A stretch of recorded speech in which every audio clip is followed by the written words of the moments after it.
da wa se Jesus Christ du mai no andenga e matike onde inu okunke tikinde soin inu yema ekla tinde soibo obobo mo ti wa wesan mo etran enui mo wa wesan soin okangan de son clé mo ko jibo wan fa clé man de somo yatin iti eklanya anjwe oni klojole Jesus Christ idumayenu moiso ednye amekla amoninge Jesus Christ idumayenu ande nyamiende ngaya kangan o Esaïe indetre ablenu ni nyonsu ima otiklewa keyo amutinge sinyo fuemu amu grand clé Jérusalem fuemu amu tra nyamie iklo nsun amu la amu tien dile tralemu afin bebo beulaman klein bo betifien besu wuluma wakun ke kangan indenga vla ke epnisu ke yo boti anagamai emi okunde ke enya tidele yeke enya tidele iboyele ke meni ya tiklewa ke yo mvle mekula beti musum besi satan ilie itie manke enyam vlemu e kula unke yo angunda nga moebe o klosan menu iso angulanti tete nya tetemu amweme solemu ye kebe so amwe somu o kanvu nwa o kanvu manyamie o kanvu musu besi satan ye ke e aso Jesus nous sien Jésus kundeke etinge blekula nu ma enma onwa omulikemu ma enma nwase blekula nu ma efin la flé nu efite okun e grand clé e nyankulale isonde ye nyamia mfakankle andenga c'est un soit Jésus nous et on oublie on a que etingue afin e obaye isu la file e obaye il la file nous nan la fikun jaso tinge ukoima asa kusuma benga be kwa sonu c'est kusuma benguan oni benga be koma sonu benguanti kuin antinge biye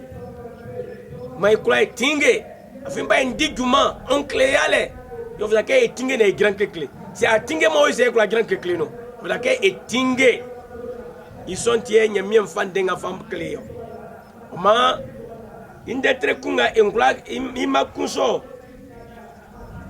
E ma enkanga ma ikula so enkama nunde andenga. Aima on ima si. E akanga iso ma ima kumba so emfa ema fa gwasu na enyekba na enwibo septième Jésus septième nyamien den seke etingenio o septième seke grand clignon oku ya tiendile trale e gulabe ikulangole ya kanganu ya kenu nyamien de fa klamo o ma andenga ya grand likenyosu ke ya betinge oku ya e grand clé ils sont clé yo o mama ye titele que klinga mo o wesu motie kula tingeman que kliso wa tuesu unke ko jassocien voilà que est grand que clisien o ma akoto Paul o va quand inde clé kolesi fuemu inde tre nsansu o seke isonti angla amu asiensu wa nzwem be ase yeveke etinge no ekla unu ke asiesu nzweme ole oku nglolo nyamie su nzweme kusuma be ole moti nyamie islam be nzwem kusuma be ole moti asiensu nzwelie ke ko tinge ni otike aglo ya sesa eye bieku enianu ku otion suku onyama kula lo suku yeveke atinge nyo okun Paul osekeyo blani bien kundele sa tete yole be convibo so nyanzwen sam benyibo blo ningem besu benyibo yima like boni amwen soleil tikun sa son betiye nyamie iya wajao bebo benyi jimen besunyo labo sa tete som beti amunzoin ke anyo so yo klekeyo okan den fakle voansa iso ngawa kengele vrake obobo ngama kenge c'est bible ngosanu faiso frua na kengembie c'est bible ni osanu sa kuma c'est bible kanga video nga yo nie bale kpangkpang pa kwena satenga mwe satetenga bebemu motike asiesu nzuemu c'est ibie wono oku Jésus Christ do mainu wasate sombe ase boabe ase na ebeku otikingi pa otiklewa keyo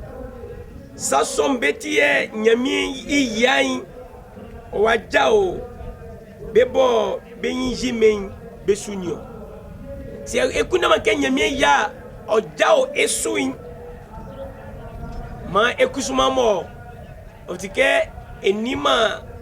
bae ifa ngalia nuku enima bae kulale nuku enima bae mvlelia nuku ya kakinyamielie enyolie mu enzoemu oni benga belafima Jesus isu benzoelie ma bewunu waunke nzoenkumba otia nzoenkumba enzoelie on fatake oye sese ye nyamien sekeyo sange sien an yaki sason ikula ya falen an fufu kulu gwin sron sakile ni ndetete bo fin amunu fitein na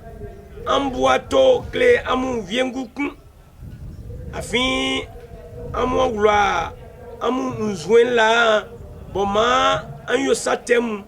iyase yeleke ya tinge enzwemu tete ngabe ma satetemu ya wula iyase ke ya wula iyase le ngolen otike ya tinge yeke ya tinge soin oku nyamien denga kengeni zainu ya anjran klekle ya ejran klekle e façon c'est ye nyamien dembobo okankle Paul indenga nu okenku va kle kolosi fem ya ye amofa nzwen ufle boma amu anyo amu ayo ke sambo nyamien yili i ufle sa enwike e afa nzwen ufle okun e eke sambo nyamien wa ji ufle sa yele ke engiran klekle okun me we nyuru kan nyamien ji ufle okunya sa nyamien kaki sanson intiti lele osi ikba ye ofe imlomlo oma nyamien di juma engwo menu ejran kekle façon c'est ke kan e kanyamien de ke ejran nyamien de so e nantio ke ya eseke Jesus du menu manzuen tetenga be we nu so e nyabe ku e awabiase e awrabiase mosieni nyamien denga etin okun eya otike onka kienzo no okun ble klanu nyame ndi djuma engwonu on di djuma engwonu sa tetenga yobe okun eya beku ke nzo flenga ya fele otike enjina kleklesa ye Jésus est en main Christ yo en main nzo fleson okun ke ekanga ifa kwenyun ekula wibo wan ibobo sekeyo isontin olema ke vieti grec ye vieti juifu olema ke be ulali vie clé ye bagulama vie clé olema ke wiem benyi olema ke wiem benyi nya tima ye wiem beti single fouet ye olema ke vieti kanga ye vieti yewa sange Christ ti belike kloa ye otrambe kloa be anwenu ngati kinjikba Christ nense ke Christ oti qu'est-ce que est grand clé oti ke e Christ otran e anwenu c'est Christ trama e anwenu on va que etinge c'est Christ et non seulement Christ nous on va que etinge ya ke aso Christ nous okuni etike e grand clé ça ils sont den oti kingi pa ya ke e kanga e kwenyu kan o se ke anti nyamie isran ya o se te ma nyamie isran no eti nyamie isran ya le ke Christ tran e angulenu c'est Christ tran angulenu akati nyamie isran ya anti nyamie isran o kloamu ye o faliamu isonti ma efa esuetie ngakpa ya isonti ma nsram be yo amu envo an yo bekpa an yo amu envoie an yo wetefwe ye amblusam besu anfa likesom kiki amuti sanga amu viengu yo bo amuin ma oson amuno se sankun yo iwengu san ma oyaki chei Kristi yakili sanga anyoli cheli amu oma amu kusu sanga beyo amu anyakiche ye oti ndemo Paul okleli famani kolosifwem ison den oklekeyo ofdake etinge okun ofdake e grand kekle ye ison ti gwan pa yen fa kele bible ngo sanu obobo kanga ya bieme ole be kan balo trami anti balo patrami o ma kanga c'est esime kanga kanga mo nyame wa ukami mo ma kanga nie ku ni video so nye ku okun buangunda onzwe metise c'est onzwe meti asiesu nzwen nyotike enatinge masa tinge na unke nzwen so beti akpa onke ko tinge soin nya anyaki so nzwemu na ma nzwemu fle okla tran amono iso nzwemu fle soin Christ mo tran ya nwenu ye oyo manzwen soin o sangienu o kunzwen soin klosambe klabe klawu ele ke ma san soinu ma e blu sa mesu okuma yo sakpamu ma sra me envoie trainu e wiso iso ke soin ke e grand clé oku le kula le black kula no nyame klo ke ye sra flem kunde ke ye sra flem iso tie ofandenga fa cleo aima konyunu o ma blenga nu ya sre nyame ma onye ya lo mesu ma ibobo itatimi otransu